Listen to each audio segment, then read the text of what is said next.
Hi friends, welcome my channel. So ఈరోజు అయితే మనం విజయవాడలో ఉన్న గుందల మేరీమాత చర్చ్కి వచ్చామన్నమాట.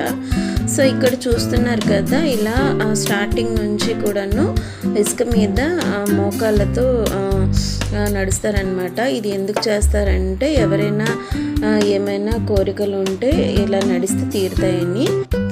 సో ఫ్రెండ్స్, చర్చికి వెళ్తున్న దారిలో రెండు వైపులా కూడాను ఇలా యేసయ్యకు సంబంధించిన అతని జీవిత చరిత్ర మొత్తం ఇలా స్టాట్యూస్ లాగా పెట్టుంటారనమాట.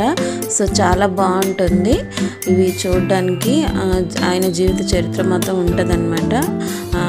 అద్భుతమైన ఘట్టాలన్నీ కూడాను చూపించుంటారు యేసయ్య సంబంధించినవి, మేరీమాతకు సంబంధించినవి. సో ఫ్రెండ్స్, ఈ పాదయాత్ర వచ్చేసి మేరీమాత చర్చ్ ఉంది కదా కొండ దిగువన. సో మేరీమాత చర్చ్ వరకు చేస్తారనమాట. ఇక్కడ ఇది కిందన మేరీమాత ప్రార్థనా మందిరము. సో ప్రార్థనా మందిరం ఎదురుగా ఇలా కొబ్బరికాయలు కొడతారనమాట. మేరీమాత ప్రార్థనా మందిరం ఎదురుగా సో మొక్కుకొని చూస్తున్నారు కదా, కొబ్బరికాయలు కొడతారు. అలాగే ఇక్కడ అగరవత్తులు కూడా వెలిగిస్తారు. పక్కన ఇటువైపు అటువైపు క్యాండిల్స్ కూడా వెలిగిస్తారండి. సో ఇక్కడ పువ్వులు కూడాను మేరీమాతకి దండం పెట్టుకొని మేరీమాత దగ్గర పువ్వులు కూడాను ప్రార్థన చేసి విడిచిపెడతారనమాట.